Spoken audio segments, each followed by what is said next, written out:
ఈరోజు ఏప్రిల్ 1, 1/4/2016 శుక్రవారం మాట్లాడుతున్న అంశం కన్వర్తులా సాతాను కోవర్తులా. కన్వర్తులా సాతాను కోవర్తులా. ఎక్కువగా ఎక్కడ చూసినా ఒక పదం కనబడుతూ ఉంటుంది. జాగ్రత్తగా వినాలి. ఇంపార్టెంట్, చాలా ఇంపార్టెంట్ మెసేజ్ మాట్లాడుతున్నాను. యూట్యూబ్ చూసిస్తున్నవారు కానీ మీరు దేంతో కావాలి ఏమండి, వాళ్ళని అయితే నీ వ్యవస్థకో నువ్వు అనుకున్న పద్ధతికో ఆటంకం కలుగుతుందని ఆటంకదారుని అనుమానంగా నువ్వు చంపేస్తున్నావు. నీకు నిజం అనిపించింది, వాస్తవం అనిపించింది. మరి దేవుళ్ళు ఉంటున్నవాడు సాతానికి కోవర్తిగా ఎలా ఉన్నాడు అని చెప్పినా ఎందుకు తీసుకోలేకపోయావు? ఎవరైనా దేవుడు వాళ్ళారా? ప్రకృతిని ఆలోచిస్తే ఎన్నో నిజాలు కనబడతాయి. వాక్యాన్ని ఆలోచిస్తే ప్రకృతిలో ఉంది కనుక ఎన్నో వాస్తవాలు ముందుకు వస్తాయి. కనుక పరలోకం చేర్చే వాక్యం చాలా కఠినంగా ఉంటుంది. అది తీసుకోవడం చాలా మందికి సాధ్యం కాదు. పరలోకం అనగానే మరొక ఆత్మ, మరొక జన్మకి ఎల్లకాలం ఉండడానికి ఉపయోగపడే ఆత్మ, సేఫ్ జోన్లో ఉండడానికి ఉపయోగపడేదే నేటి సజీవుల పూర్వం వాక్యం. ఇదే నిలబెడుతుంది. ఈ వాక్యమే నిలబెడుతుంది నిన్ను రాయిస్తా. కనుక యథార్థం చాలా స్ట్రైట్ గా ఉంటుంది, బాగా ఉంటుంది. అందుకని యేసుక్రీస్తు వారు సామెత గ్రంథంలో మహాజ్ఞానిగా రాస్తూ ఒక మంచి మాట మాట్లాడాడు. కానీ నిజమైన స్నేహితుడు ఎన్నో గాయాలు చేస్తాడట. కలహప్రియుడు లెక్కలేనని ముద్దులు పెడతాడు. ముద్దులు పెట్టామని నమ్మింది లోకం. యువత ముద్దులు పెట్టాడు. యేసుక్రీస్తు వారు ఏమయ్యారు? అప్పగింపు పడ్డాడు. కనుక ప్రేమించేవాడు గాయాలు చేస్తాడు. గాయం అయింది అంటే దాని వెనకాల ఎంతో వాడికి బాధ ఉందని అర్థం. కనుక మన దేవుని వల్ల యథార్థవంతమైన మాట గాయం చేస్తుంది. ఆ గాయాన్ని నువ్వు ఆలోచించగలిగితే ఈ ఆత్మకి సేఫ్ జోన్లో ఉంటుంది అంటున్నాడు దేవుడు. ఎవరండి? ఎందుకంటే సేకరించలేని జనం, యథార్థమైన సేకరించలేని జనం. అందుకని ఎక్కడ చూసినా ఛానల్లో మీరు ఇల్లు తిట్టుకున్నా, మన గుడ్లాడే కానివ్వండి, ఈస్టర్ కానివ్వండి, ఏ బోధకుడు కూడా సాహసించి చెప్పలేని మాటలు నేను మాత్రమే చెప్పగలిగాను. వారి వల్ల కాదు, ఎప్పటికీ చెప్తారు, ప్రపంచవ్యాప్తంగా చెప్తారు. నేను చెబుతున్న మెసేజ్ భూమి మీద బ్రతికున్నంత వరకు ఎవడు చెప్పడానికి సాహసించకూడదు. ఎందుకంటే మన దేవుని వాళ్ళరా, ఇది రేపు నాకు లెక్క. నాకు ఇచ్చిన ఆయుష్ కాలంలో నేను చెబుతున్న ప్రతి మాట దేవుడి యొక్క జీవగ్రంథంలో లెక్క. యథార్థతను చెప్పడం నాకున్న పద్ధతి, దేవుడు నేర్చుకున్న ఉద్దేశం. ప్రతి బిడ్డను నేర్చుకుంటే ఈ రోజున సమాజం బాగుపడేది. సేకరించలేరు జనం. వారికి కావలసిందల్లా పైన వాక్యమే. మరి లోపల వాక్యం ఏం చేస్తాం? కనుక మన దేవుని వల్ల సేకరించలేని జనం. ఇకపోతే స్వార్థం కొరకు, స్వలంబన కొరకు బోధన. ఈ అందరికి మనందరూ తెలుసు, ఎన్నిసార్లు చెప్పుకోవడం కూడా అలాగే ఉంటుంది. అది స్వార్థం కొరకు, స్వలంబన కొరకు నేటి సమాజంలో బోధ. అంటే ఎన్ని చెప్పినా సేకరించకపోయేసరికి సాక్షాత్తు యేసుక్రీస్తు వారి నోట ఎన్నో నిజాలు మీరు కోవర్తులు అన్నాడు ఆయన. అలాంటి ఆలోచనతో ఈ రోజున మాట్లాడుతున్న అంశమే కన్వర్తుల సాతాను కోవర్తుల అని మాట్లాడుతున్నాను. ఒకసారి వెళ్దాం, యేసుక్రీస్తు వారి ఆలోచనకు వెళ్దాం. ఎందుకంటే కలగబోము బహుమానం అనగా ప్రతిఫలము అనగా పరలోకం. అది మనిషికి అందకపోతే ఎంతకాలం సంఘంలో ఉన్నా, ఎంతకాలం సంఘ సభ్యుడిగా ఉన్నా, ఎంతకాలం సంఘ సభ్యుడిగా కార్డు ఇచ్చినా పరలోకానికి పనిచేయదురే. కనుక జాగ్రత్తగా చూడాలి. ఈ రోజున యోహాను సువార్త 5లో ముగించేస్తాను. 2వ అధ్యాయము 23-24 వచ్చినప్పుడు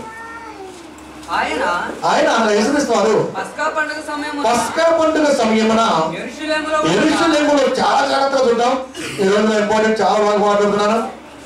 ఆయన పస్కా పండుగ సమీపమున యెరూషలేములో ఉండగా ఆ పండుగలలో అనేకులు ఆయన చేసిన సూచక్రియలు చూసి ఆయన నామముందు విశ్వాసం ఉంచురి.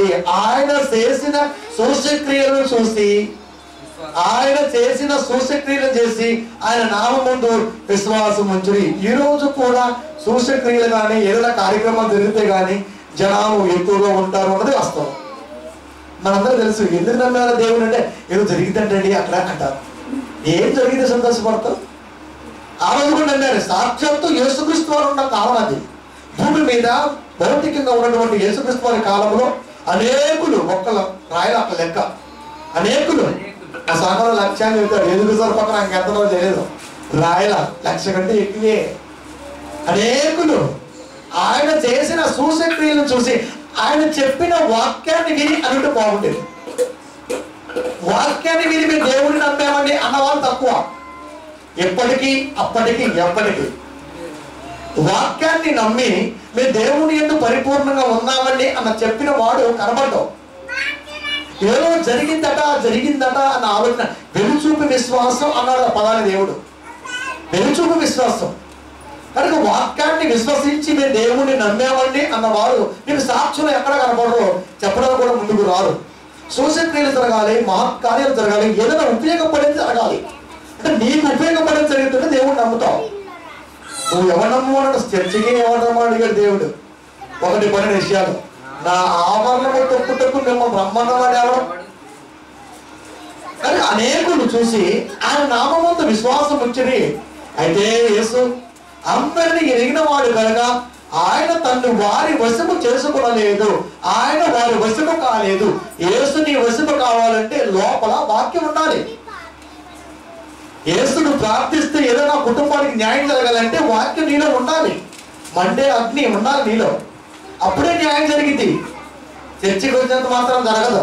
వాక్యము లోపల ఉంటే జరిగింది. వాక్యము లోపల ఉంటే జరిగింది. కనుకనే యేసు అందరినీ ఎరిగినవాడు కనుక, అనేకులు ఎరిగినవాడు కనుక ఆయన తనని వారి వశము చేసుకోలేదు, ఆయన వారి వశము కాలేదు. యేసు మన వశము కావాలంటే కన్నీటితో రాదు. యేసు మన వశము కావాలంటే నువ్వు కన్నీరు కాస్తే వేస్ట్. కన్నీరు కారడం వేసు. సిలువ మోస్తున్నప్పుడే యెరూషలేము వీధుల్లో నా కొరకు ఎందుకు ఏడుస్తారు అన్నాడు.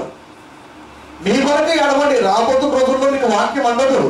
నిజం చెప్పేవాడు దొరకడు, సత్య సంబంధమైన వాక్యము దొరకలేదు. దేవాని రాత్రి ఏడు, అందుకు ఏడవాళ్ళు. అది ఏడుపంటే. ఒక వాస్తవమైన మాట నా బ్రతుకులకు అందకపోయింది, దేవాని ఏడు, అది ఏడుపంటే. చీటికి మళ్ళీ ఏడు చెప్తాడంతే. కానీ విమల ఆడ ఉద్దేశం అంతే ఉన్నాం, ఏం చేయలేదు. కానీ కనుక యేసు అందరినీ నిన్నవాడు కనుక ఆయన తను వారి వశము చేసుకోలేదు. విశ్వాసం ఉంచారు. అనేకులు విశ్వాసం ఉంచిన యేసు వారి వశము కాలేదు. అనేకులు విశ్వాసులుగా ఉంటున్న యేసు మన వశము కావటం లేదు.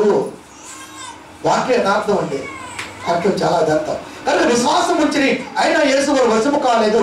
ఆయన మనుషుని ఆంతర్యమును ఎరిగిన ఆంతర్యం అంటే ఇన్ డెప్త్ ఆఫ్ మైండ్, లోపల మనస్సు. లోపల మనసు ఎవరు తెలుస్తుంది? యేసుకు తెలుస్తుంది. కనుక ప్రియమైన దేవుని వారరా, యేసుకు తెలుసు కనుకనే అనేకులు విశ్వాసం ఉంచిన వాడు నిజమే కానీ నేను వారి వశము కాలేదు అన్నాడు ఆయన. విశ్వాసం ఉంచినంత మాత్రాన యేసు వశమవుతాడంటే అవడం. యేసు వశమవుతాడా? అవడం. కనుక ప్రియమైన దేవుని వారరా, కన్వర్ట్గా కోవర్ట్గా అంటే నువ్వు కన్వర్ట్గా ఉండకూడదు, కోవర్ట్గా ఉండకూడదు, క్రైస్తవుడిగా ఉండాలి. మేము దేవుడు నమ్ముకున్నామండి. ఎందుకు నమ్ముకున్నాం? ఇదే మాట. కన్వర్ట్ అవ్వటం ఏంటండి? కానీ కన్వర్తుల పేరుతో ఈ రోజు క్రైస్తవులకు మనుస్తున్నారని రాజ్యాంగం లోక్సభలో బిల్లు పెట్టబోతుంది. రాబోతున్న రోజుల్లో చర్చికి వస్తే రేషన్ కట్టు, మాకు రేషనే కావాలి, చర్చికి రాము. ఆ స్థితి వస్తే ఏం చేస్తారేంటి? కన్వర్ట్ అన్న పదం ఎంత డేంజర్ మీరు చూడాలి. కన్వర్ట్లుగా చేస్తున్నారండి అంటున్నారు.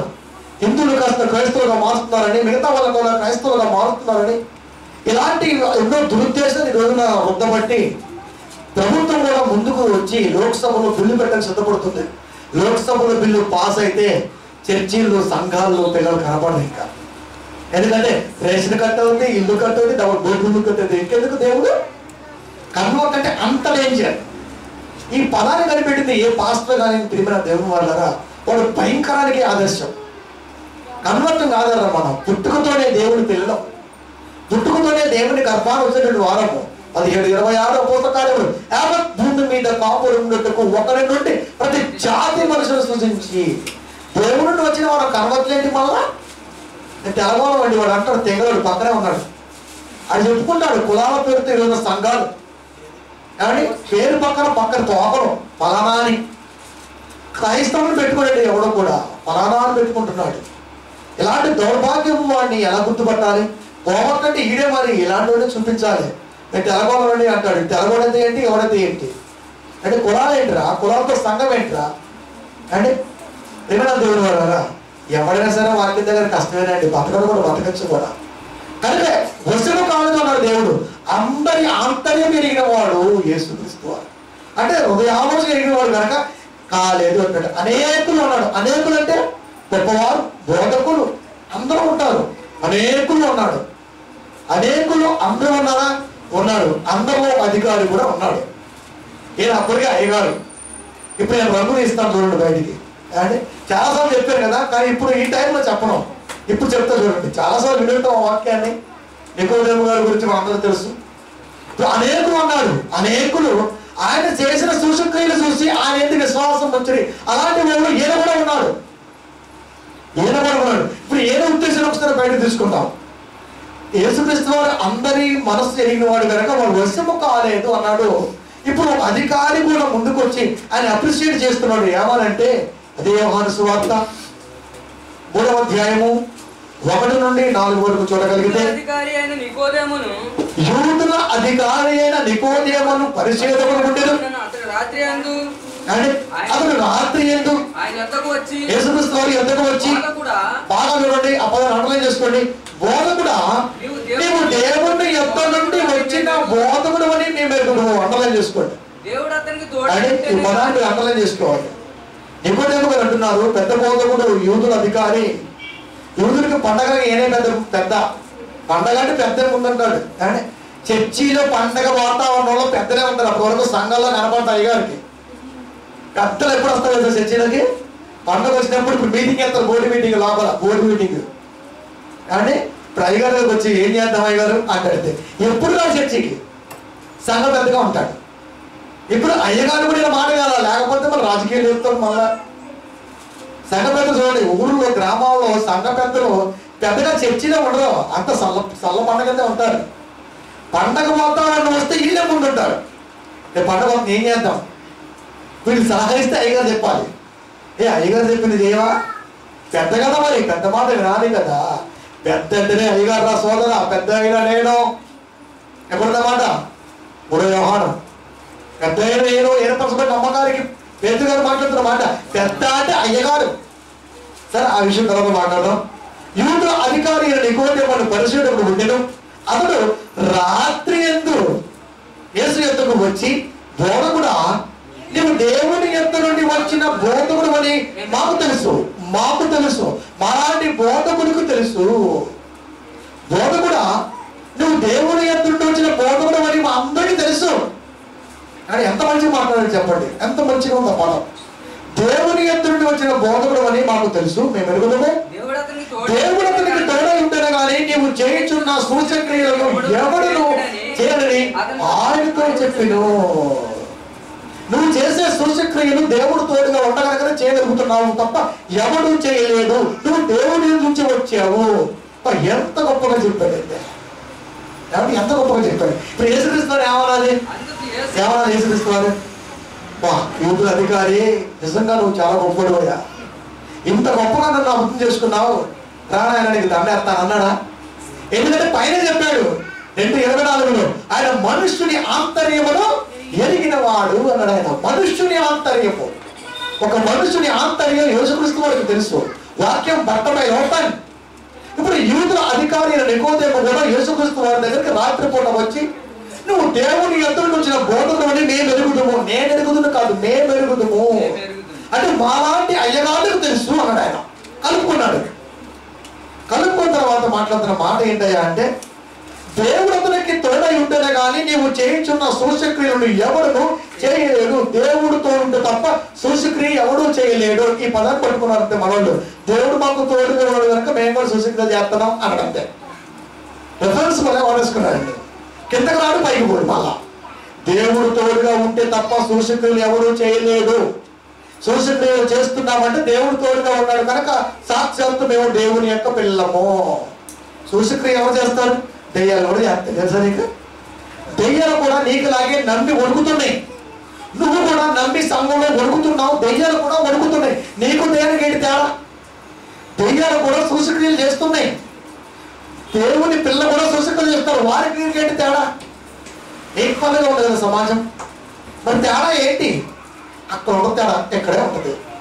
కనుక ఇప్పుడు వెళ్దాం లోపలికి, కొంచెం ముందుగా. అందుకు యేసుక్రీస్తు వారు అతనితో ఒకడు కొత్తగా అంటున్నాడు, ఒకడు కొత్తగా జన్మించితేనే కానీ అతడు దేవుని రాజ్యమును చూడలేడు, నీతో నిశ్చయంగా చెప్పుతున్నాడు. యేసుక్రీస్తు వారిని ఆయన అన్నది ఏంటి? యేసుక్రీస్తు వారిని నేను అంటుంది ఏంటి? ఆయన వచ్చి యేసుక్రీస్తు వారితో అన్న మాట ఏంటి? యేసుక్రీస్తు వారు ఆయనతో అంటున్న మాట ఏంటి? అసలు సంబంధం ఉందా? ఎప్పటికీ ఉండదండి బైబిల్లో. యేసుక్రీస్తు వారు ఎప్పుడు కూడా ఆన్సర్గా మిగలడు, క్వశ్చన్గా ఉంటాడు, క్వశ్చన్గా ఉంటాడు. ఎప్పుడో చెప్పాడు మరి గుర్తుగా ఉండబోతున్నావు, ఒక గుర్తుగా ఉండబోతున్నాడు నీ కొడుకు, ఎప్పుడో చెప్పాడు దేవుడు.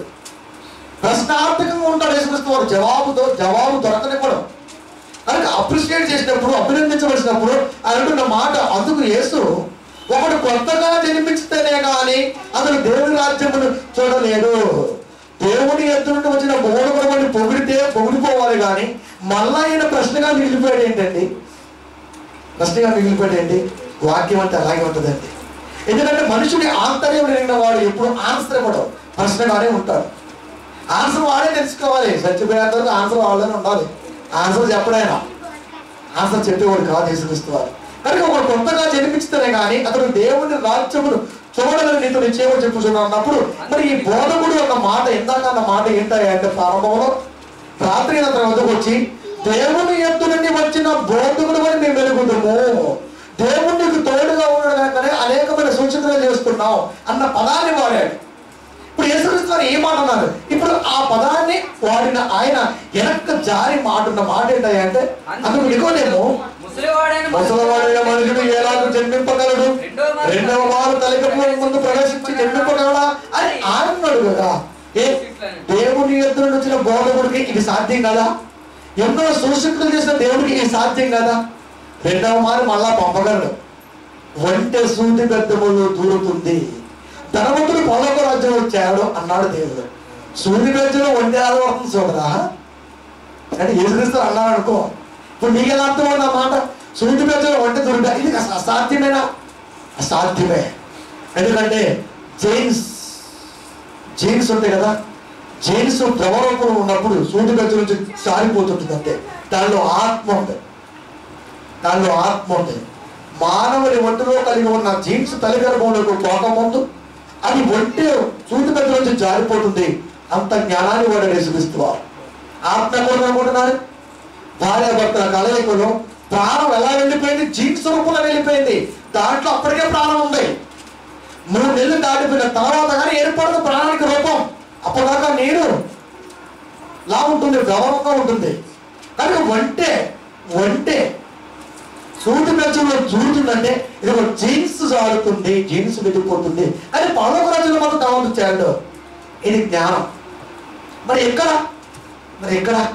కానీ యేసుక్రీస్తు వారు దేవుని వచ్చిన బోధకుడు అయితే ఇది సాధ్యం కాదు ఆయనకి. ఆయన తెలుసుకుంటే మేము అబ్రహాము సంతానం చెప్పుకుంటున్నాడు. దేవుడు తెలుసుకుంటే ఈ రాళ్ళ వల్ల కూడా పిల్లలు పుట్టించుకోరు. దేవుడు తెలుసుకుంటే రెండవ వారు నిన్ను మళ్ళీ మీ అమ్మకాపురం పంపించగలరు. ఏమనుకుంటున్నావు దేవుడివి అంటే? ఫస్ట్ అన్న మాట ఏంటి, తర్వాత అంటున్న మాట ఏంటి? పొగడత అంటే రాత్రి పూట పోవటం ఏంటండి? ఎవరు లేకుండా వచ్చి అంటే అర్థం కాల. ఎందుకు తెలుసా? కోవర్తి కాబట్టి అర్థం కాల. క్రైస్తవుడు అయి ఉంటే అర్థమయ్యేది. దేవుడి ఎదురు చూసే బోధకుడికి అసాధ్యమంటూ ఏది లేదు కనుక, ఎన్నో సూచక్రియలు చేశాడు కనుక రెండవ వారు తల్లిదండ్రులకు పంపించగలడం నమ్ముంటే బాగుండేది. ప్రశ్నిస్తున్నాడు మళ్ళా ఆయనే.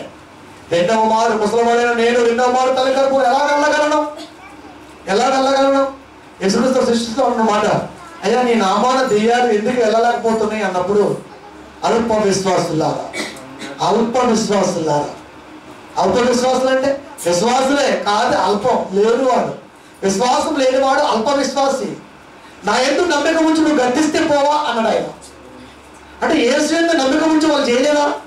ఆ నమ్మకం వేరు, యేసు చెప్పిన మాట నమ్మిక వేరు.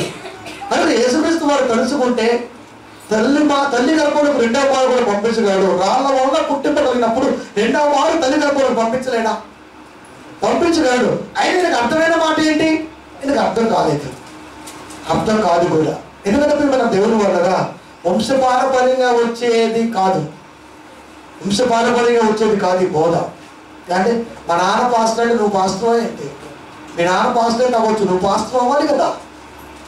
ఇలా వచ్చేది కాదు ఇది అంటే. కనుక అప్పుడు ఆయనకు రానిది మనకు అర్థం కావాల్సిన మరొకటి ఉంది. ఎందుకంటే మన దేవుని వల్ల యూదుల అధికారులు నికోదేమో అంటే ఈయనెవరు పరిశీలుడు. ఇలాంటి పరిశీలంతా కలిసి ఎక్కువగా ఎక్కడ తప్పు జరుగుతుందా చూస్తారంతే. ఇలా ఉద్దేశం అదే. యేసుక్రీస్తు వారి నడకలో, యేసుక్రీస్తు వారి మాటలో, యేసుక్రీస్తు వారి ప్రయాణంలో ఎక్కడ తప్పు జరుగుతుందా చూడటమే ఉద్దేశం. ఎందుకంటే వారికి ఉన్నటువంటి అప్పటి వరకు ధర్మశాస్త్రపు బోధని కాలవాస్తున్నాడు, కనుమరుగై చేస్తున్నాడు. కనుక తట్టుకోలేకపోతున్నారు. నిజాన్ని చెబుతున్నటువంటి విధానంలో యేసుక్రీస్తు వారికి వీరు ఎదురుగా ఉంటున్నారు, ప్రత్యేకంగా ఉంటున్నారు. కనుక అలాంటి వారు అంటే పరిచయులు ఇలాంటి మనస్తు కలిగిన వారు, ఇలాంటి మనస్తు కలిగినప్పుడు ఒకనొక సందర్భాన్ని మీకు చేస్తాను. వీళ్ళంతా ఏం చూస్తున్నారు? యేసుక్రీస్తు ఉద్దేశం ఏంటో మనకు తెలియాలి. కొత్తగా జన్మించాలి అన్నాడు ఆయన. కొత్తగా జన్మించడం అంటే కొత్తగా జన్మించడమే కానీ అతను దేవుడి రాజ్యమును చూడలేడు. కొత్తగా జన్మించడం చూడలేడు.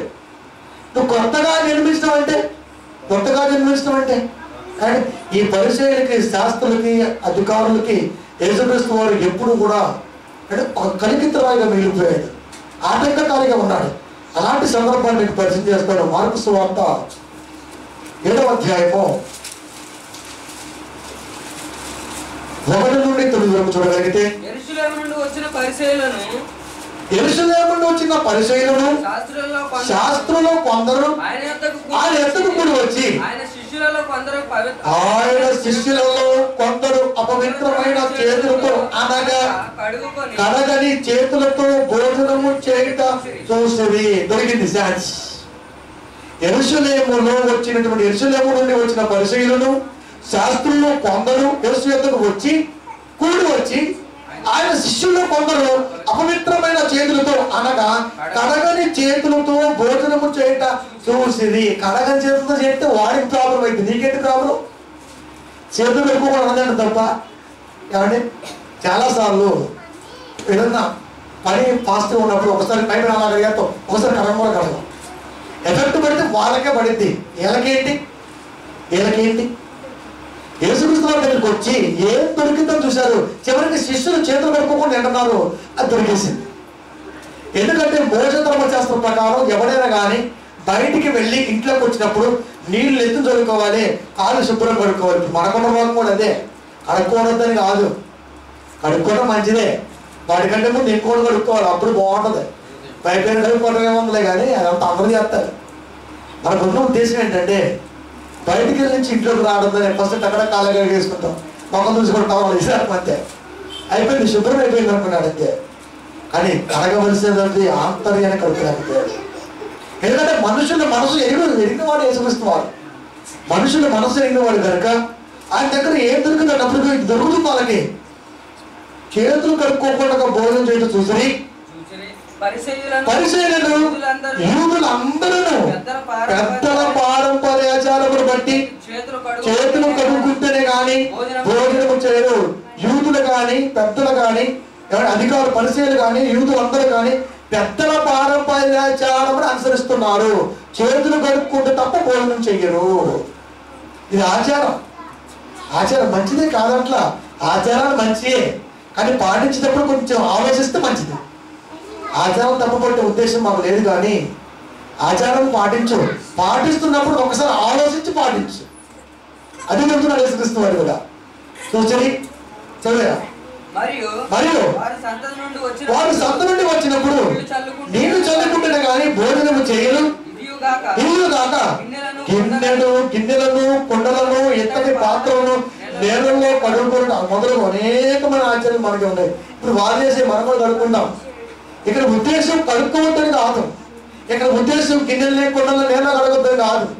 అలా కడగకపోతే మళ్ళా వేరే తిరిగిపోతుంటుంది. అది కాదు అక్కడ. అది ఏం చెప్పాలనుకుంటున్నాడు చూద్దాం.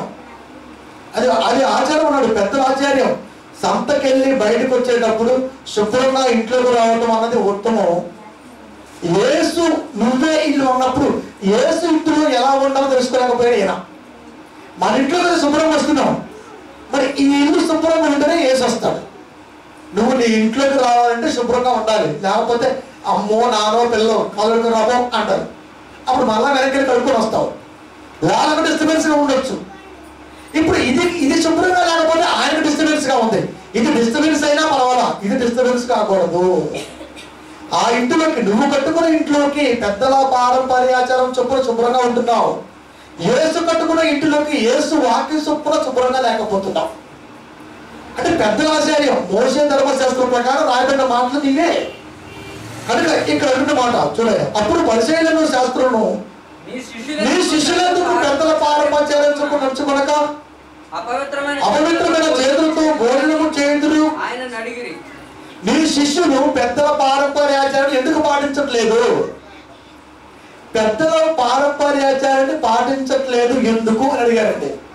యేసుక్రీస్తు వారు చెప్పాలిగా మరి. మోషే ధర్మశాస్త్రం ప్రకారం చేతులు కడుక్కో, కాళ్ళు కడుక్కో, శుభ్రంగా ఇంట్లోకి వెళ్ళు. శిష్యుడు చెప్తారు కదా ఫాస్ట్ గారు.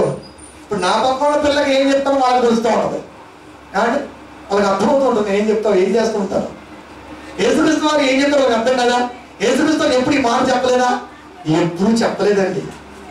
చెప్పుంటే ఈ మాట వచ్చేదే కాదు. మోషే ధర్మశాస్త్రం ప్రకారం మీరు శుభ్రంగా సంత నుంచి బయటకు వచ్చినప్పుడు నీళ్ళు చదువుకోండి, కాళ్ళు కడుక్కోండి, పాత్రలు కడుక్కోండి, గిన్నె కడుక్కోండి, శుభ్రంగా ఉండండి అని చెప్పరా? ఎందుకంటే ధర్మశాస్త్రాన్ని కొట్టివేస్తూ కొత్త నిబంధన స్థాపనకి మార్గదర్శనం అవుతున్నాడు. కొట్టినటువంటి దాన్ని చెప్పకపోవడమే, అది అవసరం లేదు. ఎందుకంటే యేసుక్రీస్తు వారు కూడా కాళ్ళు కడుక్కోలేదా? కాళ్ళు కడుక్కుంటాడు, చేతులు కడుక్కుంటున్నాడు. ఆయన చెప్పాడు, చేస్తున్నాడు, చూస్తున్నాడు అంతవరకే. కానీ వాక్యం చెప్పి ఆకలైందో లేకపోతే ఏదో జరిగిందో కానీ తన్మయత్వాన్ని మరిచిపోయి వాళ్ళు అన్నం తింటున్నప్పుడు అంటే ఆ ప్రేమను చూడలేక ఎక్కడ తప్పు జరిగిందో చూశాడు. ఇప్పుడు యేసుక్రీస్తు ఒక మాట తెలుసా? యెషయా గారికి వెళ్ళాడు. ఎందుకంటే ధర్మశాస్త్రంలో ఉన్నారు కదా మరి. ధర్మశాస్త్రం ఉన్న వాడికి ధర్మశాస్త్రం ప్రకారం చెప్పాలి. ఏ భాషలో వాడికి ఆ భాష చెప్పాలి. తెలుగు వాడికి తెలుగులో చెప్పాలి, తమిళ వాడికి తమిళలో చెప్పాలి. ఏ భాషలోడికి ఆ భాషను చెబితే వాడికి అర్థమవుతుంది. నువ్వు ఏది అవలంబిస్తున్నావో ఆ యాంగిల్లో చెబితేనే అర్థమవుతుంది. రెక్టాంగిల్ అంటారు, రివర్స్ అనమాట. రివర్స్ ఉంటేనే అర్థమవుతుంది నువ్వు చేస్తుంది ఎంతవరకు కరెక్ట్ ఉన్నది. కనుక యేసుక్రీస్తు వారి ఉద్దేశం ఏంటంటే ఇప్పుడు అంటున్నాడు వాళ్ళకే మళ్ళా మాట్లాడుతున్న మాట, ఈ ప్రజలు పెద్ద మనుషులను కనపరుచుదురు కానీ వారి హృదయం నాకు దూరముగా ఉన్నది. వాళ్ళు అంటున్న మాట ఏంటి? చేతులు కడుక్కొని అన్నదేవచ్చుగా అన్నారు. ఇప్పుడు ఏమంటున్నాడు? ఈ ప్రజలు పెద్ద మనుషులను కనపరుచుతారు కానీ వారి హృదయం నాకు దూరముగా ఉన్నది. వారు మానవులను కల్పించిన పద్ధతులు దేవోపదేశము బోధించు పెద్దగా ఆరాధించుతూ రాయబడినట్టు దేశదారులైన మిమ్మును గురించి యెషయా ప్రవచించింది కరెక్టే. దేశదారులు షాట్ అనగానే హీరో గారు వస్తారు, అలా వేసేసి వెళ్ళిపోతారు అంతే. షాట్ ఓకే, ఇప్పుడు అందరూ నవ్వేస్తారు. ఇప్పుడు ఈ షాట్ లో ఫిక్స్ అయిన పిక్చరైజేషన్ తెరమందుకు వచ్చింది. ఇప్పుడు నువ్వే వెళ్తావు. వాడు ఏడడం అయిపోయింది, వాడికి డబ్బులు వచ్చాయి, వాడు అవతలకి వెళ్ళిపోయాడు. అది రిలీజ్ అయింది. ఇప్పుడు నీకంటే ముందుకు వచ్చింది. ఇప్పుడు నీకు ఎక్కడున్నావు? ఎక్కడ ఆగిపోయింది లోకం? అక్కడ ఆగిపోయింది. అంటే ఏదైతే కంటి ముందు కనబడిందో అక్కడ ఆగిపోయాడు. కనుక మోషే ధర్మశాస్త్రం ప్రకారము శుభ్రంగా ఉంటూ నేర్చుకున్నారే తప్ప యేసుక్రీస్తు వారే ధర్మశాస్త్రాన్ని ఇచ్చారు, ఇలా తిరగరాస్తున్నారు నేర్చుకోలేకపోయారు, నేర్పలేకపోయారు. కనుక పెద్దల పారంపర్యాచారం పెద్దల పారంపర్యాచారాన్ని నేను పాటించను. ఏమండి, నేను అస్సలుగా పాటించను. మా నాన్నగారు పోతేనే కట్ అన్నాను అంతే. ఏ విషయం సరే ఇక్కడ చెప్పిందే చేస్తాం. ఇక్కడ ఉండాలి మనం చేయాలంటే, లేకపోతే చర్చికి రావడం వేస్తూ వాటిని తీయటం వేస్తూ చదవడం అంతకంటే వేస్తూ జీవించుచున్నామన్న 3:1 ప్రకటన. నేను మాత్రమే నీకున్నది కానీ నువ్వు శవాలిరా సోదరా. శవంగా ఉండడానికి ఏదైనా అవసరం లేదు, ఆడే ఉండొచ్చు. ఈయనకు వచ్చిన వాడు సజీవుడు, శవం కాదు. బ్రతకాలని ఆలోచన కూడా రావాలి. వంశ పారంపర్యాచారం వాడు అవలంబించవచ్చు, నేను పాటించను. యేసుక్రీస్తు పాటించలే. అక్కడ ఇంత యథార్థంగా ఎందుకు రాజాడు అంటే మార్పు రావాలి. మానవాళిలో మార్పు వస్తేనే బ్రతికినంత కాలం శుభ్రంగా బ్రతుకుంటుంది. బ్రతికి ముగిస్తే దేవుడి దగ్గరికి స్థానం ఉంటుంది. నా తండ్రి అనేక నివాసము కలవు, మీ కొరకు వెళ్ళే ఇప్పుడు కట్టడానికి. ఆ కట్టు పుట్టే లోని ఆయుష్ కట్టుడు అవుతుంది. ఉంటావా అక్కడ ఉంటావు, లేదా అక్కడే ఉంటావు. పెద్దల పర్యాచారం నీకెందుకు, పారంపర్యాచారం నీకెందుకు? కానీ అలాగే శుభ్రంగా ఉండదని కాదు. ఎవరొద్దంటారు శుభ్రంగా ఉండొద్దని? శుభ్రంగా ఉండటం వేరు, శుభ్రంగా ఉంటూ మనసును శుభ్రంగా ఉంచుకోవడం వేరు. రెండు అంతరంగ పురుషుడు, బాహ్య పురుషుడు, ఇద్దరు ఈక్వల్గా ఉన్నారు దేవుళ్ళు. కనుక ఈ ప్రజలు పెదవులతో నన్ను ఆరాధించుదురు గాని వారి హృదయం నాకు దూరంగా ఉన్నది. వారు మానవులు కల్పించిన పద్ధతులు దేవోపదేశములు. ఎప్పటి నుంచో వస్తుంది మాకు ఆచారం, ఎప్పటి నుంచో వస్తుంది. నేను ఎక్కడ అడుగుపెట్టిన ఆచారం మార్చేస్తాను, అందుకే ఎక్కడ అడుగుపెట్టాను అంటే ఒంగోలు కూడా తిప్పాలు చేశాను అంతే. ఎక్కడ అడుగుపెట్టేసారి రివర్స్ గా ఉంటాను, గుర్తుగా మిగిలిపోతాను. అది బాధేస్తుంది ఒకసారి, అందుకనే చాలా దూరంగా ఉంటుంటారు అన్ని విషయాలు. అంటే అర్థం చేసుకునే తత్వం లేదు మానవ జాతికి. వాడు అనుకున్నదే అంటాడు అంతే. చర్చికి రాకపోయినా వాడు చెప్పింది వినాలి, చర్చీలు లేకపోయినా వాడు పెద్దగా సెలవులు అవుతూ వాడి మాట వినాలి. ఎవరింటాడండి? ఇంత మహాజ్ఞానాన్ని అనుభవం రంగురించుకున్న అలాంటి వాడు వెంటంటే వెళ్ళాడు. కనుక మైండ్ తీసి పక్కనేశాను, ఏకంగా మా తండ్రి కోసం వచ్చి వాక్యం చెప్పాను. నాకు ఆయన ఇష్టం, ఆయన కదా, ఆయన లేదు ఏం లేదు అంటే మరి మైగా మా బాబాయ్ అంటాడు, మైగా మూడే నేర్చుకోరా అంటాడు. ఒక్కడు కూడా ఎక్కడ రోయ్ ఆయన చెప్పలేదు. ఆయన పౌరు గారు ఆ రోజున గుండు చేయించుకోవడం బలవంతం చేస్తున్నాడు గమాలియాలు. వాడు పట్టుబట్టాడు, సోదరా నువ్వు దగ్గర ఉంటున్నావు, కాస్త నా మాట గౌరవించి అన్నప్పుడు ముఖం చిట్లించుకుని ఆ కిటికీ ప్రాంతంలో గుండు చేయించుకోవడం తప్ప ప్రేమతో చేయించుకోవాలా. అది ఇవన్నీ తెలియదు మనకి. మనకంతా నెరిగితే అయ్యగారి వాక్యం రావాలి కదా సోదరా. కనుక పెద్దల పారంపర్యాన్ని తీసేసాడు యేసుక్రీస్తు వారు, పట్టించుకోదు. యెషయా ప్రవచించింది సరిగే, దేశ దారులైన మిమ్మల్ని గురించి యెషయా ప్రవచించింది సరిగే, యెషయా ప్రవచించింది సరిగే, ప్రవచించింది సరిగే మిమ్మల్ని గురించి యెషయా చెప్పిన మాట నిజమే అన్నాడు. నిజమే. మరి పెద్దల పారంపర్యాన్ని పాటించడం ఏంటండి? ధర్మశాస్త్రాన్ని కొట్టివేస్తూ కొత్త నిబంధనలు ఇస్తూ బతుకు పరమార్థాన్ని ప్రపంచానికి చూపిస్తూ ఇలా చెప్పండి బోధ అని సంఘంలో చెప్తే మరలా ఇది ధర్మశాస్త్రాన్ని మళ్ళా చెప్తారు సంఘంలో. ఇంకెవడ మారుతాడు? ఎప్పుడు నిజాలు అందుతాయి సమాజానికి? ఎప్పుడు మనిషి దిద్దుకుంటాడు? దిద్దుబాటు లేదు. కనుక మీరు మన దేవుని వల్ల ఇలాంటి మాటలు పెరుగాయి కనుకనే కోవర్టులా మీరు కన్వర్తాలు వేసుకొస్తారు. నేను రెండు కాదు క్రైస్తవం అని చెప్పాలి. పేరు గారు చెప్పారు, అందరూ పోయారు. మీరు ఇంత ఉంటావా పోదాం అడిగాడు. ఎక్కడికి పోతామయ్యా? నువ్వే మాకు నిత్య జీవం. యాడికి పోతాం స్వామి? మేము నువ్వే నిత్య జీవాన్ని, ఇక మేము యాడికి పోం. అందరూ వెళ్ళిపోయారు. మరి నీ సంగతి ఏంటి అన్నాడు. ఎక్కడికి పోం, మీతోనే ఉంటాం, మేము ఎక్కడికి వెళ్ళాం, వాక్యంతోనే ఉంటాం అని ఆలోచన రోజు మనకు రావాలి కదా. కనుక పెద్దల పారంపరాచారాన్ని పాటించడం దౌర్భాగ్యానికి నిదర్శనం. వేషధారులు అన్నాడు ఆయన. వేషధారులను మిమ్మల్ని గురించి యెషయా ప్రవచించింది సరియే. సరయ్యా, మీరు దేవుని ఆజ్ఞను విడిచిపెట్టి మనుషుల పారంపర్యాచారమును గైకొనుచున్నారు. దేవుని ఆజ్ఞను విడిచిపెట్టి మనుషుల పారంపర్యాచారములను మీరు గైకొనుచున్నారు. మరియు ఆయన మీ పారంపర్యాచారమును గైకొనుటకు దేవుని ఆజ్ఞను బొత్తిగా నిరాకరించుదురు. మీ పెద్దల పారంపర్యాచారము డెవలప్ అవ్వాలి కాబట్టి దేవుడి మాటను తొక్కేస్తున్నారు అంటున్నాడు ఆయన. దేవుడి మాటను తొక్కి పెద్దల పర్యాచారానికి మీరేంటండి నీరు పోసి పెంచి పోషించి మహావృక్షం చేస్తున్నారు. కనుక పెద్ద అన్నది వయసుతో వచ్చేది కాదండి. 3వ సంవత్సరంలో ఉన్నప్పుడే, 12వ ఉన్నప్పుడే, 30వ ఉన్నప్పుడే, వయసులో ఉన్నప్పుడే యేసుక్రీస్తు వారు అనేక మందికి రివర్స్ గా కనపడ్డాడు. 12వ ఏటే పాస్కులకు చెమట పట్టించాడు. పస్కా పండుగ, పెంతుకొస్తు పండుగ దినాలలో చర్చిని కూర్చొని అయ్యగారికి ప్రశ్నిస్తే సమాధానం చెప్పలేకపోయారు. 12వ పాడుగుకి అంటే ఎక్కడి నుంచి ప్రారంభమైంది? యేసు నుంచి మనకు నాంది పరంగా ఏదేస్తారు. కనుక ఆయన చెబితే బైబిల్ మనం చేద్దాం, లేదంటే పక్కన పెడతాం అంతే. ఎవరు అనుకుంటారంటే అనుకుంటారు, అనుకున్నాడు అనుకోని వాడు అలాగే ఉంటారు. కానీ కుక్క పోతాం, మనం పోతుంటాం, కుక్క మురిగిందనుకో జాయ్ అని అడాగా అనుకో, మన కుక్క మురిగింది ప్రాణాంతా ఆగిపోతుంది. ఏ కుక్క అందించుకుంటూ ఆడే ఉంటాం, ఏ కుక్క అందించాలి సోదర. అరిసే కుక్క అరుస్తూ ఉంటాయి, పోయేదాన్ని పోతూనే ఉండాలి. ఎందుకంటే వాటి అలవాటు అదే, మన అలవాటు ఇదే. కనుక ఆ ఆచారాలన్నీ కాదు యేసు ఉద్దేశం. కనుక యేసు మాట యొక్క అర్థం కాలేదు, పారంపర్యం ఉన్నా కూడా అర్థం కాలేదు, ఇంకొక కూడా అర్థం కదా. ఈ సందర్భంలో కూడా మీకు చాలాసార్లు గుర్తు చేశాను, ఇప్పుడు చాలా జాగ్రత్తగా గుర్తు చేస్తాం. అంటే యోహాను సువార్త 4వ అధ్యాయము 13, 14, 17, 16 వచనములు ముగిస్తా 10 నిమిషాలు. అందుకు యేసు ఈ నీళ్లు త్రాగు ప్రతి వాడును మరలా దప్పికొనును, నేనిచ్చు నీళ్లు త్రాగు వాడు ఎవడును దప్పికొనుడు, నేను వానికి ఇచ్చిన నీళ్లు నిత్య జీవమునకై వాడును ఊరిని నీటి బుగ్గగా ఉంటుందని ఆమెతో చెప్పాను.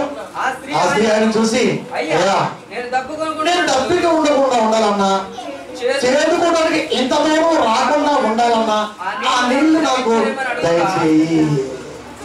సుకారణ ఊరులు, ఈ పాట నెక్స్ట్ సండే ఇస్తాం. సుకారణ ఊరులు మధ్యాహ్నం 12 గంటల వేళ యాకోబు బావి దగ్గర యేసుక్రీస్తు వారికి దాహం అయితే ఒక స్త్రీ వచ్చింది, సమరయ స్త్రీ. చేదుకుంటున్నప్పుడు కొంచెం పోయవమ్మా అంటే, అప్పుడు యూదులు సమరయతో సాంగత్యం చేయరు. ఆ మాట యేసుకు తెలుసా తెలియదా? మరి ఎందుకు చెప్పిందేమా చేయరు అందే. అప్పుడు యేసుకున్న మాట, అందుకు యేసు ఈ నీళ్లు త్రాగువాడవును మరలా తప్పిపోతాడు.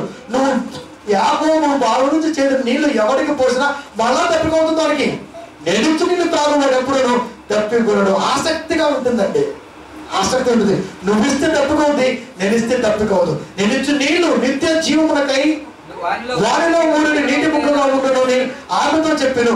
నిత్య జీవము వారిలో ఊరి నీటి బుగ్గ. అమ్మయ్య అనుకుంది. ఇప్పుడు ఏమంటుంది అంటే, ఆయన చూసి అయ్యా నేను డబ్బులు కొనకున్నట్లును చేరుకుంటూ ఇంత దూరము రాకూడనట్లును ఆ నీళ్లు నాకు దయచేయి అని అడగగా, ఓకేనమ్మా అలా అని ఏమన్నాడు, నువ్వు వెళ్ళి నీ పెరుగుని తీసుకోరా అన్నాడు. అసలు సందర్భం ఉందండి, అసలు ఏమైనా లింక్ ఉందా? అసలు రెఫరెన్స్ తయారుంటాయండి. ఇది అర్థం కాకే మనకు అంతా అలా అయిపోయింది. కానీ ఆమె అడుగుతుంది ఏంటి, ఆమె అంటుంది ఏంటి, ఏం చెప్పింది ఏంటి, ఆమె అంత ఏంటి, ఏం చెప్పింది ఏంటి, మళ్ళీ అంటుంది ఏంటి, అసలు లీక్ సమానం ఏ మాత్రం తేడా ఉంటుంది. అర్థం అసలు మనకి అంటే తప్పికైనప్పుడు నీళ్ళు లేనప్పుడు నువ్వు ఇచ్చే నీళ్ళు తాగితే తప్పుకుంటున్నామా, నేను ఇచ్చిన నీళ్ళు తాగితే తప్పు కావదు. నేను ఇచ్చే నీళ్ళు జీవాహారము నిత్య జీవము నీళ్ళు కూడా నీళ్ళు బొక్క అన్నాడు. వెంటనే అయ్యా నాకు చెప్పి ఎల్లప్పుడూ నీళ్లు కావాలని అడిగింది. తప్పిక కొనకూడనట్లును చేదుకొండకు ఎంత దూరము రాకూడనట్లును. ఏ భార్య అయినా పని మీద కాస్త దూరం వెళ్ళినప్పుడు, టైం మించిపోయినప్పుడు భర్త అనేవాడు తన వెతుక్కుంటూ వెళతాడా వెళ్ళడా? చెప్పాలి, వెళ్తాడు. ఎందుకు చెప్పండి, ఎందుకు చెప్పండి? సగం కదా, సగం కదా. అమ్మేంట్రా నేల కోసం సిద్ధమైంది, ఒకసారి చూసినండి, నేనే వెళ్తాడు. ఇంత దూరంలో పదమాట తిరిగింది అక్కడ. ఇంత దూరము రాకుండానట్లు అంటే ఒక్కటే వచ్చింది. మధ్యాహ్నం పూట జనము లేని ప్రదేశంలో, జన సంచారం లేని విధానంలో ఒక్కటే యాకోబు బావి దగ్గరికి వచ్చి నీళ్ళు చేదుకుంటుందంటే భర్త రావాలా వద్దా? రావాలి. ఎందుకు రావా? అందుకే చూసుకుంటున్నాడు, నువ్వు వెళ్ళి నీ భర్త పిలుచుకోరా అంటాడు. ఒక్కదో ఎందుకు వచ్చి భర్త తీసుకొని రాన్నాడు. అయ్యా నాకు లేడు, నాకున్నది 7వ వాడు కాదు అంటే 1, 2, 3, 4, 5, 6, 7 మోషే ధర్మశాస్త్రం ప్రకారం 7 చేసుకోవచ్చు, 5 చేసుకోవచ్చు. అంటే కనుక ఉన్నవాడు వాడు కాదు అంటే సాక్షాత్తు దైవ ఉద్దేశంతో ఇష్టపడిన వాడు నువ్వు ఎక్కడున్నా నేను కంటికి రెప్పలా కాపాడుకుంటాడు. 5వ వాడిగా వచ్చాడు. నీ మీద నీకు ఇంట్రెస్ట్ ఏం చూపిస్తాడు? పోతే అనుకున్నాడు, పోతే ఎండకాలం పోతే అనుకున్నాడు. ఎండ అది వేసుకొస్తున్నటువంటి మాట ఎందుకు భక్తి తీసుకురా అంటే ఈ మాట ఆ స్త్రీకి కూడా అర్థం కాలేదు. తప్పి కొనకుండా నీళ్ళేమని అడిగితే తప్ప ఆ ఉద్దేశం ఏంటి ఆయన అడుగుంటే బాగుండేది అంటే అడగకుండా పోయింది. ఇప్పుడు ఒక సామాన్య స్త్రీ కానీ, ఒక బోధకుడు కానీ, శాస్త్రులు కానీ ఇలా అందరికీ వాక్యాన్ని అర్థం కాకుండా ఎందుకు చేసింది? ఇది కాన్సెప్ట్. ఇక్కడ ఇప్పుడు మాట్లాడే రెఫరెన్స్ లో పెద్దలు ఉన్నారు, మేధావులు ఉన్నారు, శాస్త్రులు ఉన్నారు, సామాన్యులు కూడా ఉన్నారు. ఇప్పుడు ఈ కేటగిరీ లోకంలో కూడా ధనిక పేద 2 రకాలు ఉంటాయి. ఉన్నోడు లేనోడు, గొప్పోడు అసలు ఇలా ఉంటాయి. ఇప్పుడు మీరందరూ కూడా వాక్యం ఎందుకు అర్థం కాలేదు? రాయబడినా ఎందుకు అర్థం కాలేదు అంటే రాజ్యం వాడి హస్తగతమైంది కనుక, వాడి చేతిలో ఉండిపోయింది. లాస్ట్ మాట యెషయా గ్రంథము 14వ అధ్యాయము. వాక్యాలను ఎందుకు అర్థం కాకుండా పోతుందో మీరు చూపిస్తున్నాను ఈరోజు. యెషయా గ్రంథము 14వ అధ్యాయము 17-18 వచ్చినప్పుడు, భూమి భూమిని కంపింపజేసి రాజ్యములను వణికించిన వాడు ఇతడేనా? భూమిని కంపింపజేసి అంటే భయభ్రాంతులకు గురి చేశాడు. భూకంపం వస్తే సంతోషపడతామా, భయపడతామా? హెక్టార్ స్కేల్ మీద 0.5 ఉన్నా సరే బాధ కలుగుతుంది, మనకి షేక్ అవుతుంది భూమి. భూమిని కంపింపజేసి రాజ్యములను వణికించిన వాడు ఇతడేనా? లోకమును అడవిగా చేసి దాని పట్టణములను పాడు చేసిన వాడు. లోకమును అడవిగా చేసి, అడవిలో ఏమి లేకుండా పోయింది, దండకారణ్యంలో ఏమీ లేదు, ఇప్పుడు అంతా కొలగొట్టేశారు అంతే. కానీ కార్పొరేట్ సంస్థలు కొలగొట్టేశాయి, దాని మీద నారాయణ పోరాటం. అదే చెబుతున్నాడు దేవుడు కూడా. కాబట్టి లోకమును అడవిగా చేసి దాని పట్టణములను పాడు చేసిన వాడు ఇతడైనా? దెయ్యం గురించి మాట్లాడుతున్నాడు. భూమిని కంపింపజేసి రాజ్యాలను వణికించాడు. కాబట్టి లోకమును అడవిగా చేసి పట్టణాలను పాడు చేశాడు. తాను చెరపట్టిన వాడిని తమ నివాస స్థలములకు తోడిన వాడు ఇతడేనా? తాను చెరపట్టిన వారిని తమ నివాస స్థలములకు తోడిన వాడు ఇతడేనా? సిలువ ఎక్కేంత వరకు పట్టుకున్నది దొంగన దెయ్యం. సిలువ ఎక్కేంత వరకు పట్టుకుంది. అమ్మయ్య విజయం అనుకుంది. వెంటనే గ్రహించాడండి. నాయన ఒక్క అవకాశం ఇస్తామని అడిగాడు. నేను విశ్వసిస్తున్నాను, నేను పోతే నీతో పాటు ఉండే అవకాశం ఇస్తామని అడిగాడు. నువ్వు నాతో కూడా పరదేశంలో జారిపోయాడండి. సాతాను చెరలో నుండి అప్పటి వరకు ఉన్నాడు. సిలువ ఎక్కి మరణించేందుకు ఉన్నవాడు కూడా లాస్ట్ మినిట్ లో యేసుక్రీస్తు వారి గుర్తుకి పరదేశికి అడుగులయ్యాడండి. తాను చెరపట్టిన వారిని తమ నివాస స్థలములకు పోలిన వాడు ఇతడేనా? ఇచ్చిన ఈ కొద్ది ఆయుష్ కాలంలో యేసుక్రీస్తు వారి గురించి ఆలోచిస్తే కాస్త మనమైనా సరే ఆ దొంగలాగా జరిగే అవకాశం ఉంటుందేమో. ఆలోచించండి. ఇతడేనా అని మాట్లాడుతూ లాస్ట్ గంట మాట తెలుసా? జనముల రాజులందరూ ఘనత వహించిన వారే తమ తమ నగరయందు నిద్రించుతున్నారు. తమ తమ నగరయందు నిద్రించున్నారు. జనముల రాజులందరూ ఘనత వహించిన వారే. శాస్త్రులు, పరిచయులు, మేధావులు వీళ్ళంతా కూడా ఘనత విగ్రహాలు పెట్టారు మరి అలా చెప్పుకోవడానికి అవకాశం ఉంటుంది కదా. ఘనత వహించారు. తమ తమ నగరాన్ని తెచ్చిపోతున్నారంటే వారి వారి పట్టణాలు తెచ్చిపోతున్నారు. వారి వారి ఉద్దేశాలనే చనిపోతున్నారు. దైవ ఉద్దేశాలు ఆడకపోతున్నారు. పారంపర్య ఆచారాన్ని ప్రక్కన పెట్టి క్రీస్తు కొరకు పరిగెత్తుతూ వచ్చేవాడు ఉంటాడేమో అంటే అక్కడ తెచ్చిపోతున్నారు. అందుకే చాలాసార్లు పదాలు వాడుతూ ఉంటారు, అక్కడ తెచ్చిపోవాలి. నేను అక్కడే పుట్టేవాడు, అక్కడ తెచ్చిపోడు, అక్కడ తెచ్చిపోడు. ఈ పదమే నిదర్శనం. తమ తమ నగరం ఎందుకు నిద్రించున్నారు. అక్కడే ఇక బయటికి రావట్లా. అక్కడే ఇక బయటికి రావట్లా. ఎక్కడ పుట్టాడు పౌలు, ఎక్కడెక్కడ తిరిగాడు, ఎక్కడ మరణించాడు. నగరు విడిచాడు కదా, సువార్తకు ప్రయాణం వెళ్ళిపోయాడు కదా. కనుక ప్రియమైన దేవుని కూడా వీళ్ళందరినీ పట్టుకున్నది దెయ్యం. కనుక సామాన్యులు కానీ, అధికారులు కానీ, శాస్త్రులు కానీ, ధర్మశాస్త్రోపదేశకులు కానీ అర్థం కాకుండా చేసి ధర్మశాస్త్రాన్ని ప్రాణోధారంగా భావించినట్టుగా మలచి ఆత్మలని నరకానికి నడిపిస్తున్నప్పుడు సాక్షాత్తు యేసుక్రీస్తు వారు ఒక వ్యతిరేకపు గుర్తుగా మిగిలిపోతూ ఎన్నో సందర్భాలు మన మధ్య పెట్టారు. మనుషుని సంతోషపెట్టే వాడవైతే నువ్వు క్రీస్తుకు దాసుడివి కాకపోతే. మనుషుని సంతోషం పెడితే క్రీస్తుకు దూరం, క్రీస్తుని సంతోషం పెడితే మనుషులకు దూరం. ఏది ఇష్టపడతావు? Choice is yours. నాకు వస్తే కావాలి, నాకు రెండోది కావాలి, ఏం తీసుకుంటూ తీసుకో. కనుక కన్వర్తువా కోవర్తువా అంటే నేను కన్వర్తును కాదు, కోవర్తు అంతకంటే కాదు, నేను క్రైస్తవుని. క్రీస్తు వాక్యాన్ని విశ్వసిస్తున్నా వండర్ఫుల్ క్రైస్తవుని అని చెప్పగలగాలి. కన్వర్తులు చెప్పుకుంటే దౌర్భాగ్యానికి నువ్వే అడ్రస్, కోవర్తు అని దేవుడు ముందే చెప్పాడు. ఈ మాట దేవుడు చెప్పాడు, ఈ మాట నువ్వు చెప్పకూడదు. కనుక నువ్వు కన్వర్తు కాదు, నువ్వు క్రైస్తవుడి. అది బై బర్త్ నువ్వు భూలోకానికి రావటమే దేవుడి ఉద్దేశం. నువ్వు వచ్చింది అందుకే. తల్లిదండ్రులకి ఎన్నుకొని ఈ లోకంలోకి ఇప్పుడు రాలేదు, ఎప్పుడో వచ్చావు. కానీ ఎప్పుడో దేవుని బిడ్డగా క్రైస్తవుడుగా నువ్వు ఉండవు. కనుక లోకంలోకి వచ్చేసి మేము బాప్తిజం పడుకున్నాండి, మేము కనబడుతుందండి, మేము కనబడతామండి కాదు. కనబడుతున్న పదం చాలా మోస్ట్ ఇచ్చారు. అలా అన్నవాడు సాతానుకోవచ్చు అని దేవుడు అంటున్నాడు. కనుక నువ్వు సాతానుకోవచ్చు కాదు, కనబడుతు అంతకంటే వీఆర్ ద క్రిస్టియన్స్. మనందరం కూడా వాక్యాన్ని ప్రేమిస్తున్న క్రైస్తవులు. సత్య సంబంధమైన వాక్యములో ఏ పెట్టయితే ఉంటాడో వాడే నిజమైన క్రైస్తవుడు. బైబిల్ పట్టుకొని స్వాలెత్తి పాడి చప్పట కొట్టి వాడు క్రైస్తవుడు కాదు. కనుక క్రైస్తవుడు అంటే వాక్య ప్రకారంగా బ్రతికేవాడు, వాక్యాన్ని ప్రేమించేవాడు, దాని భావాన్ని అర్థం చేసుకొని బ్రతికేవాడు, బ్రతికించడానికి ముందుకు వచ్చేవాడు. ఇలా వస్తున్న తరుణంలో ఎలాంటి వ్యతిరేకాలు ఆటంకాలు వచ్చినా క్రీస్తు ఉన్నారన్న ఆలోచనతో ముందుకు సాగితే నీ బ్రతుకు సేఫ్, లేకపోతే కనుక మరి కన్నవర్తన క్రైస్తవుడిని నేను రెండూ కాదు, నేను క్రైస్తవుడిని అని మీరందరూ అనుకుంటే అదే సంతోషం. ఈ వాక్యానికి న్యాయం చేసిన వారు అవుతారు. ప్రార్థించుకుందాం.